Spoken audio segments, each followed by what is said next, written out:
Hello दोस्तों, मेरा नाम अजीत कुमार है। आज हम लोग बिहार टीआरडी में आए हुए 40 नंबर का जो साइंस पूछा जाता है उसके क्वेश्चन को डिस्कस करेंगे। तो पहला क्वेश्चन है, the melting point of ice is. याद रखना है कि आइस का जो मेल्टिंग पॉइंट होता है वो जब हम लोग सेल्सियस में बात करेंगे तो 0 डिग्री सेल्सियस होता है।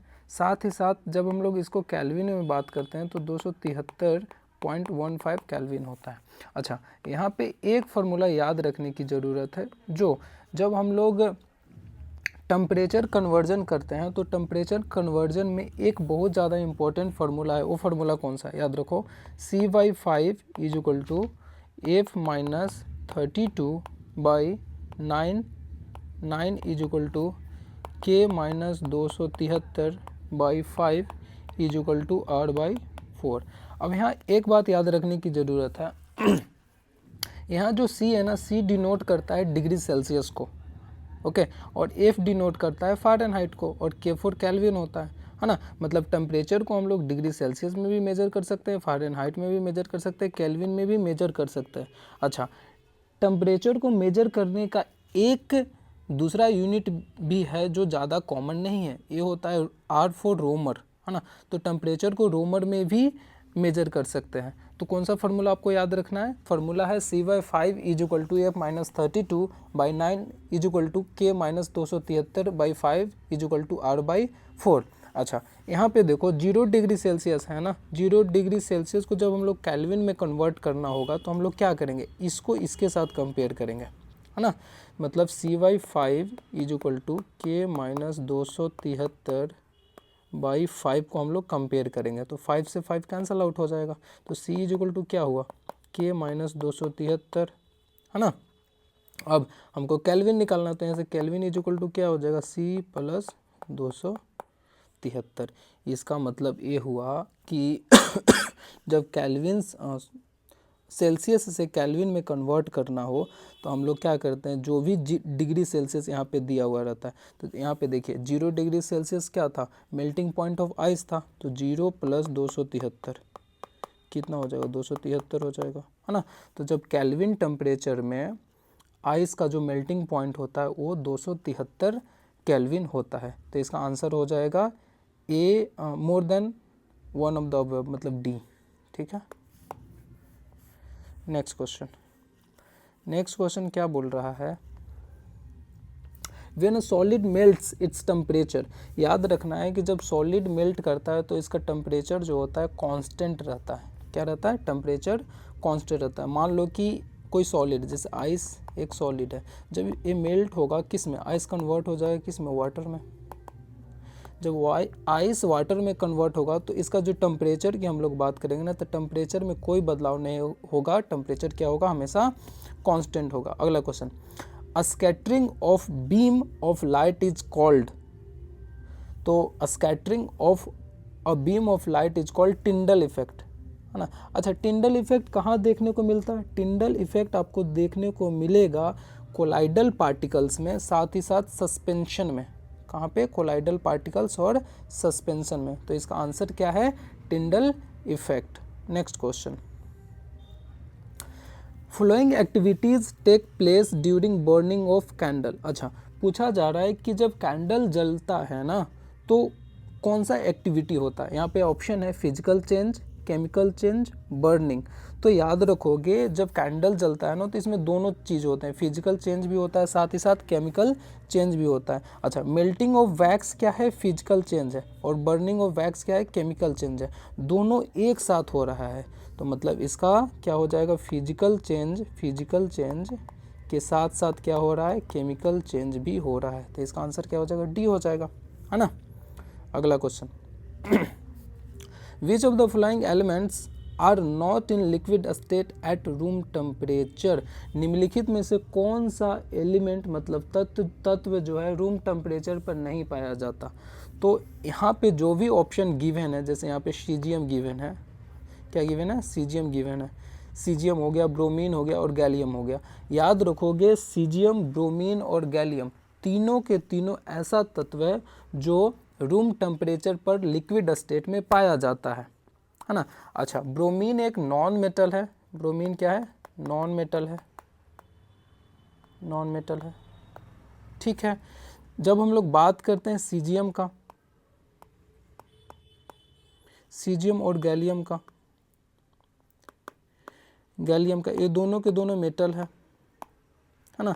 मेटल होने के बावजूद भी ये लिक्विड स्टेट में पाया जाता है।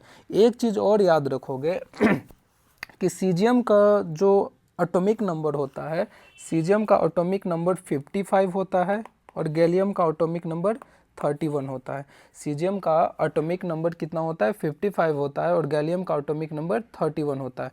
सीजियम और गैलियम दोनों के दोनों मेटल है, जबकि ब्रोमीन एक नॉन मेटल है। तो इसका आंसर क्या हो जाएगा? डी हो जाएगा। अगला यहाँ पे एक्सप्लेनेशन में लिखा हुआ है bromine is a liquid at room temperature, caesium and gallium are solid. मगर ये दोनों के दोनों क्या है? मेटल है। Caesium and gallium also found in liquid state at room temperature. Okay, next question. Atomic mass of oxygen is, oxygen का atomic mass कितना होता है? तो याद रखना है, जब हम लोग एटॉमिक मास की बात करते हैं ऑक्सीजन का, तो कितना होता है? 16 होता है। अच्छा, ऑक्सीजन का जो एटॉमिक नंबर होता है वो कितना होता है? 8 होता है। जनरली बोल सकते हैं, कंफर्म नहीं है। जो एटॉमिक मास होता है ना, जो एटॉमिक नंबर का डबल के आसपास होता है, मगर ये पूरी तरह से कंफर्म नहीं है। ठीक है, कुछ एलिमेंट ऐसे होते हैं जिसका एटॉमिक मास जो होता है उसके एटॉमिक नंबर से डबल होता है। कुछ एलिमेंट ऐसे होते हैं जो डबल के आसपास होते हैं। तो यहाँ पे ऑक्सीजन का एटॉमिक मास क्या हो जाएगा? 16 हो जाएगा, क्योंकि ऑक्सीजन का एटॉमिक नंबर क्या होता है? 8 होता है। Next, एटमोसिटी of sulphur is, sulphur का एटमोसिटी क्या होता है? सल्फर का एटमोसिटी क्या होता है? तो ऑप्शन है मोनो एटॉमिक होता है, डाई एटॉमिक होता है और टेट्रा एटॉमिक होता है। तो याद रखोगे यहाँ पे सल्फर का जो एटमोसिटी होता है ना तो मोनो एटॉमिक होता है, ना तो डाई एटॉमिक होता है, ना ही टेट्रा एटॉमिक होता है। तो सल्फर का एटमोसिटी होता क्या है? तो याद रखना है आपको, सल्फर का एटमोसिटी होता है ऑक्टा एटॉमिक। क्या होता है? Octa atomic. ऑक्टा एटॉमिक का मतलब ये होता है कि सल्फर जो पाया जाता है ना, S8 के फॉर्म में पाया जाता है। तो यहाँ पे 8 क्या बता रहा है? 8 जो है, 8 के लिए जो शब्द यूज किया गया है केमिस्ट्री में, वो शब्द यूज किया गया है ऑक्टा, है ना। जैसे 6 के लिए जो शब्द यूज किया गया है उसका क्या नाम है? हेक्सा, है ना। उसी तरह 8 के लिए जो शब्द हम लोग यूज करते हैं वो है ऑक्टा। तो ऑक्टा एटॉमिक, क्योंकि सल्फर S8 के फॉर्म में पाया जाता है। उसी तरह से याद रखोगे ऑक्सीजन का जो एटमोसिटी होता है 2 होता है, क्योंकि ये यहाँ पे O2 लिखा हुआ है। तो ऑक्सीजन जो है यहाँ पे 2 के एटमोसिटी में पाया जाता है, मतलब ऑक्सीजन डाई एटॉमिक है। ठीक है, उसी तरह हाइड्रोजन भी डाई एटॉमिक है, सल्फर क्या है? ऑक्टा एटॉमिक है। ओके, अगला question. When a compound consists of a metal and non-metal, the name or symbol of the metal is written first. तो याद रखना है कि जब कोई ऐसा कंपाउंड है जो कि मेटल और नॉन मेटल से मिलकर बना हुआ है, जैसे एक एग्जांपल मैं लेता हूँ NaCl, सोडियम क्लोराइड। अच्छा, यहाँ पे सोडियम क्लोराइड में सोडियम है और क्लोरीन है। सोडियम क्या है? सोडियम मेटल है। क्लोरीन क्या है? क्लोरीन नॉन मेटल है ना। तो याद रखोगे कि जब भी कोई कंपाउंड का फॉर्मेशन होता है जो मेटल और नॉन मेटल मिल के बना हुआ रहता है, तो पहले मेटल को आगे रखते हैं, बाद में हम लोग नॉन मेटल को रखते हैं। ऐसा कभी नहीं हो सकता कि CaCl Na, ये पॉसिबल ही नहीं है। पहले होगा NaCl, मतलब पहले मेटल, उसके बाद नॉन मेटल। अच्छा, मेटल को हम लोग कटायन, यहाँ मतलब कटायन प्रोड्यूस कर रहा है, ये क्लोरीन एनायन प्रोड्यूस कर रहा है। ठीक है, अब यहाँ पे सोडियम है Na प्लस, है ना।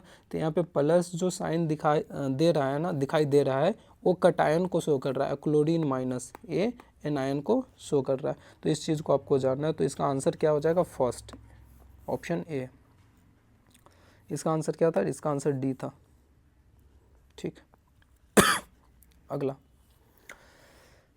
The mass of neutron is, neutron का मास कितना होता है? ऑप्शन क्या है? Nearly equal to the electron, electron का जितना मास होता है उसके बराबर nearly equal to the that of proton, proton का जितना मास होता है उसके बराबर, nearly equal to the sum of electron and proton, मतलब प्रोटॉन का मास इक्वल होता है इलेक्ट्रॉन के मास और प्रोटॉन के मास के सम के बराबर। तो इसका आंसर क्या होगा, इसका आंसर होगा nearly equal to the proton, मतलब प्रोटॉन का जितना मास होता है ना उतना ही मास किसका होता है, न्यूट्रॉन का होता है। याद रखोगे कि प्रोटॉन का मास कितना होता है, तो प्रोटॉन का मास होता है 1.672 इंटू 10⁻⁻27 kg। अच्छा, जब प्रोटॉन का मास इतना हुआ तो न्यूट्रॉन का मास कितना होगा, अभी मैंने बताया कि प्रोटॉन का मास और न्यूट्रॉन का मास सेम होता है, तो इसका भी होगा 1.675 इंटू 10⁻⁻27 kg। अच्छा, एक चीज़ यहाँ पे आप बोल सकते हैं कि आपने बताया कि प्रोटॉन का मास, प्रोटॉन का जो मास है वो कितना है, 1.672 है ना, और यहाँ पे न्यूट्रॉन का मास जो होता है 1.675 है। तो यहाँ पे स्लाइटली डिफरेंस देखने को मिल रहा है, एग्जैक्ट सेम नहीं होता है, बट 1.675 जो स्लाइटली डिफरेंस देखने को मिल रहा है उसको हम लोग क्या करते हैं, इग्नोर करते हैं। तो हम लोग बोल सकते हैं कि जितना मास न्यूट्रॉन का होता है उतना ही मास किसका होता है, प्रोटॉन का होता है। ओके, अच्छा एक चीज़ और बताओगे कि इलेक्ट्रॉन का मास कितना हो जाएगा, प्रोटॉन का तो मैंने लिख दिया, प्रोटॉन का लिख दिया, यहाँ पे न्यूट्रॉन का भी लिख दिया, ठीक है। इलेक्ट्रॉन का मास कितना होगा, इलेक्ट्रॉन का मास कितना होगा, इलेक्ट्रॉन का मास होगा 9.109 इंटू 10⁻⁻31 kg। याद रखना है इलेक्ट्रॉन का मास जो होता है ना प्रोटॉन और न्यूट्रॉन के मास से बहुत ही ज़्यादा कम होता है। अच्छा, चार्ज की हम लोग बात करें तो इलेक्ट्रॉन पे नेगेटिव चार्ज पाया जाता है, प्रोटॉन पे पॉजिटिव चार्ज पाया जाता है और न्यूट्रॉन पे कोई भी चार्ज नहीं पाया जाता है, N for no charge, N for neutron, N for no charge. Okay, अगला question, 80 gram of helium contains, 80 gram helium में कितना मोल पाए जाएंगे, तो 80 ग्राम हीलियम में पाया जाएगा 20 मोल। कैसे 20 मोल कैसे आया, एक बात याद रखना है कि हीलियम में पर ग्राम की हम लोग बात करते हैं तो 4 ग्राम पर मोल होता है एक हीलियम में, है ना। तो टोटल कितने ग्राम हीलियम है, 80 ग्राम हीलियम है, तो 80 को 4 से हम लोग जब डिवाइड करेंगे, 80 को जब हम लोग 4 से डिवाइड करेंगे तो क्या हो जाएगा 20, है ना। तो 20 मोल्स हम लोग निकाल सकते हैं। ओके, तो इसका आंसर क्या हो जाएगा 20 मोल। तो जब नंबर ऑफ मोल्स निकालना हो ना तो हम लोग क्या करते हैं, नंबर ऑफ मोल्स निकालने के लिए सबसे पहले आपको उसका मास निकाल लेना, जैसे 80 ग्राम यहाँ पे था, राइट। उसके बाद यहाँ पे पर ग्राम से आपको डिवाइड कर देना, तो यहाँ पे 20 मोल आ गया, तो इसका आंसर क्या हो जाएगा 20 मोल। अगला, विच of the following is the exception of the law of constant proportion. तो याद रखोगे कि इसमें से कौन सा जो है ना लॉ ऑफ कांस्टेंट प्रोपोर्शन का एक्सेप्शन है, तो इसका आंसर है FeO, फेरस ऑक्साइड, है ना। ये क्या है, लॉ ऑफ कांस्टेंट प्रोपोर्शन का एक्सेप्शन। अच्छा, एक बात यहाँ पे आपको समझना है कि लॉ ऑफ कांस्टेंट प्रोपोर्शन क्या होता है, तो लॉ ऑफ कांस्टेंट प्रोपोर्शन ये होता है कि जैसे मान लीजिए कि हम लोग वाटर की सोर्स की बात करें तो मानते हैं, ऐसा लेते हैं कि मान लो कि आपके पास वाटर के 2 सोर्सेस हैं, एक वाटर जो है जो आपके घर में पाया जा रहा है, मतलब टैप वाटर बोल सकते हैं, ठीक है, एक वाटर जो लैब में है, ठीक है। अब वाटर चाहे टैप वाटर हो चाहे लैब में हम लोग कोई एक्सपेरिमेंट के लिए वाटर को रखें, हमेशा वाटर को कहीं से उठाएं, या फिर लैब से उठाएं या फिर टैप वाटर हो या फिर सी वाटर हो, वाटर में जो हाइड्रोजन और ऑक्सीजन का जो रेशियो है, मतलब हाइड्रोजन जो होता है 2 के रेशियो में है और ऑक्सीजन 18 के रेशियो में, है ना, ये रेशियो क्या होगा, हमेशा सेम होगा। इसी को हम लोग बोलते हैं लॉ ऑफ कांस्टेंट प्रोपोर्शन। मतलब जब एक कंपाउंड चाहे कहीं एक कंपाउंड का चाहे कुछ भी सोर्सेस क्यों ना हो, मगर उसका जो कॉन्स्टिट्यूएंट पार्टिकल होगा ना वो हमेशा क्या होगा, सेम होगा, ठीक है। अगला question number 88, following is the characteristic of isotopes. पहला चीज कि आइसोटोप्स बोलते किसको हैं, तो याद रखोगे कि आइसोटोप उसको बोलते हैं जिसका एटॉमिक नंबर सेम होता है, ठीक है, बट एटॉमिक मास क्या होता है, डिफरेंट होता है। क्या मैंने बोला, एटॉमिक नंबर सेम होता है बट एटॉमिक मास क्या होता है, डिफरेंट होता है। जैसे मैं यहाँ पे लिख रहा हूँ कार्बन, मैंने यहाँ पे 2 कार्बन लिखा है, एक कार्बन 12 होता है और एक कार्बन 14 होता है, एक कार्बन 12 होता है और एक कार्बन 14 होता है। जब हम लोग कार्बन का एटॉमिक नंबर की बात करेंगे ना, तो कार्बन का एटॉमिक नंबर 6 होता है और यहाँ पे भी कार्बन का एटॉमिक नंबर 6 हो गया।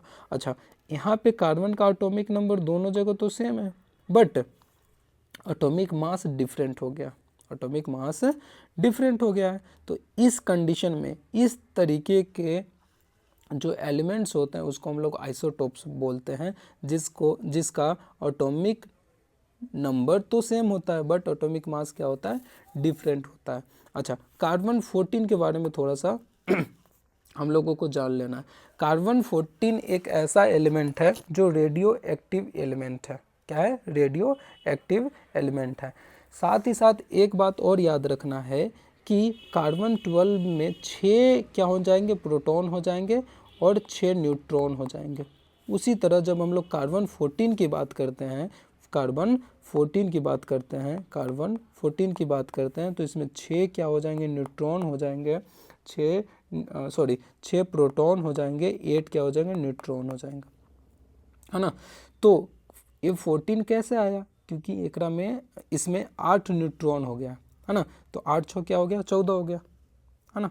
ये बात समझ में आ गया। अच्छा, एक बात और याद रखना है कि यहाँ पे 8 न्यूट्रॉन हो क्यों गया, तो याद रखोगे कि 8 न्यूट्रॉन होने का क्या कारण है, due to different structure. Carbon 12 जो होता है उसका स्ट्रक्चर जब हम लोग देखेंगे तो कार्बन 12 का स्ट्रक्चर अलग होता है और कार्बन 14 का स्ट्रक्चर क्या होता है, डिफरेंट होता है।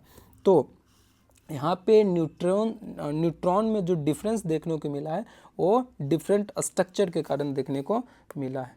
ओके, अगला question, which of the flowing pairs represent isobar. अभी हम लोगों ने आइसोटोप्स पढ़ा, अब तुरंत आइसोबार का क्वेश्चन आ गया। तो आइसोबार आइसोबार और आइसोटोप्स में अंतर क्या होता है, तो अभी मैंने बताया कि आइसोटोप किसको बोलते हैं, same atomic number different atomic mass, but isobar की हम लोग बात जब करेंगे तो इसमें क्या होगा, एटॉमिक मास सेम हो जाएगा, एटॉमिक मास क्या हो जाएगा, सेम हो जाएगा। डिफरेंट क्या हो जाएगा, डिफरेंट हो जाएगा एटॉमिक नंबर, एटॉमिक नंबर, है ना। तो आइसोबार से क्या समझ में आया, आइसोबार से हम लोगों को समझ में आया कि एटॉमिक मास क्या हो जाएंगे, सेम हो जाएंगे बट एटॉमिक नंबर क्या होंगे, डिफरेंट हो जाएंगे। अब आइसोबार का मैं कुछ एग्जांपल लिखता हूँ। आइसोबार का एग्जांपल है, यहाँ पे ऑप्शन है, देखो, पोटेशियम और यहाँ पे कैल्शियम। पोटेशियम यहाँ पे 40 दिखाई दे रहा है और कैल्शियम भी 40 दिखाई दे रहा है। कैल्शियम का एटॉमिक मास कितना है, 40 है। पोटेशियम का एटॉमिक मास कितना है, 40 है। पोटेशियम का एटॉमिक नंबर कितना है, 19 है। कैल्शियम का एटॉमिक नंबर क्या है, 20 है। तो यही बात मैंने अभी बोला ना कि एटॉमिक नंबर क्या होंगे, डिफरेंट होंगे बट एटॉमिक मास क्या हो जाएंगे, सेम होंगे। 40-40 दोनों का एटॉमिक मास है ना। एक और एग्जांपल इसका, इसमें आर्गन को भी हम रखते हैं। आर्गन का एटॉमिक नंबर कितना होता है, 18। जब इसका हम लोग बात करते हैं एटॉमिक मास का तो 40 हो जाता है। तो क्या क्या हो गया, आर्गन वाला हो गया एक, पोटेशियम 19 40 हो गया, ठीक है। कैल्शियम वाला हो गया, कैल्शियम यहाँ पे 40 हो गया, ये 20 हो गया, है ना। तो यहाँ पे याद रखना है 40 कैल्शियम का भी एटॉमिक मास है, पोटेशियम का भी है और आर्गन का भी है, ठीक है। तो उम्मीद करता हूँ ये बात आपको समझ में आ गया था। इसका आंसर क्या हो जाएगा, बी हो जाएगा। ऊपर वाले का आंसर क्या था, ऊपर वाले का आंसर तो मैंने एक्सप्लेन कर ही दिया था, ठीक। Which of the following reaction is also termed as decomposition reaction, कौन से रिएक्शन को हम लोग डीकम्पोजिशन रिएक्शन भी बोलते हैं? तो थर्मल डीकम्पोजिशन रिएक्शन को हम लोग डीकम्पोजिशन रिएक्शन भी बोलते हैं। ओके, अगला क्वेश्चन।